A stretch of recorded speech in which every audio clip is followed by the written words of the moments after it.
രാജ്യത്ത് സാമൂഹ്യ മാധ്യമ നിയന്ത്രണം കടുപ്പിച്ച് കേന്ദ്ര സർക്കാർ. ഫേസ്ബുക്ക്, ഇൻസ്റ്റഗ്രാം, യൂട്യൂബ് എന്നിവയ്ക്ക് മാർച്ച് മുതൽ ജൂലൈ വരെ 1.95 ലക്ഷത്തോളം ബ്ലോക്കിംഗ് ഓർഡറുകളാണ് കേന്ദ്ര സർക്കാർ നൽകിയത്. വിവരങ്ങളുമായി വൈഷ്ണ പ്രഭാകർ ചേരുന്നുണ്ട്. വൈഷ്ണ, കേന്ദ്ര സർക്കാർ വീണ്ടും ഫേസ്ബുക്ക്, ഇൻസ്റ്റഗ്രാം, യൂട്യൂബ് തുടങ്ങിയ സമൂഹ മാധ്യമങ്ങളിലൊക്കെ തന്നെ നിയന്ത്രണം കടുപ്പിച്ചിരിക്കുകയാണ്. എന്തൊക്കെയാണ് നിലവിൽ ഈ നിയന്ത്രണങ്ങൾ കൊണ്ടുവരാനുള്ള പ്രധാന കാരണങ്ങൾ? എന്തൊക്കെയാണ് വിശദാംശങ്ങൾ? അനുരഞ്ജന, കേന്ദ്ര സർക്കാർ നിയന്ത്രണം കടുപ്പിച്ചുകൊണ്ടിരിക്കുകയാണ്. ഇപ്പോൾ കഴിഞ്ഞ 3 മാസത്തിനിടെ മാർച്ച് മുതൽ ജൂലൈ വരെ ഇൻസ്റ്റഗ്രാം, ഫേസ്ബുക്ക്, യൂട്യൂബ് എന്നിവയ്ക്കായി അനവധി നിയന്ത്രണങ്ങളാണ് കൊണ്ടുവന്നിട്ടുള്ളത്. 1.95 ലക്ഷത്തോളം ബ്ലോക്കിംഗ് ഓർഡറുകളാണ് ഈ 3 ചാനലുകൾക്കായി, ഇൻസ്റ്റഗ്രാം, ഫേസ്ബുക്ക്, യൂട്യൂബ് എന്നിവയ്ക്കായിട്ട് ഇതുവരെ ലഭിച്ചിട്ടുള്ളത്.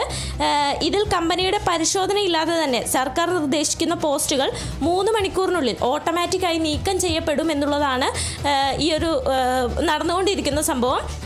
അതുപോലെ ഇൻസ്റ്റഗ്രാമിന് മാത്രമായി ഈ ഒരു 3 മാസത്തിനിടെ 1 ലക്ഷത്തോളം ബ്ലോക്കിംഗ് ഓർഡറുകളാണ് ലഭിച്ചിട്ടുള്ളത്.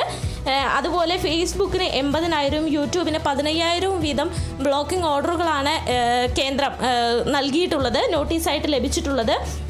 നീറ്റ് പരീക്ഷ ചോദ്യപേപ്പറുമായിട്ടുള്ള ഒരു പ്രതിഷേധം ശക്തമായി തുടരുന്നതിനിടെ ഈ ഒരു സാഹചര്യത്തിലാണ് ഈ ഒരു ബ്ലോക്കിംഗ് ഓർഡർ ഏറ്റവും കൂടുതലായിട്ട് വന്നിട്ടുള്ളത് എന്നതാണ് പ്രത്യേകത. കേന്ദ്ര സർക്കാർ സോഷ്യൽ മീഡിയ പ്ലാറ്റ്ഫോമുകളെല്ലാം നിയന്ത്രിക്കുന്നു.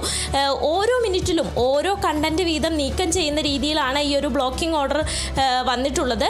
ഫേസ്ബുക്ക്, ഇൻസ്റ്റഗ്രാം, യൂട്യൂബ് എന്നീ മാധ്യമങ്ങൾക്കാണ് ഏറ്റവും കൂടുതൽ നിയന്ത്രണം ഉണ്ടായിട്ടുള്ളത്. അനുരഞ്ജന.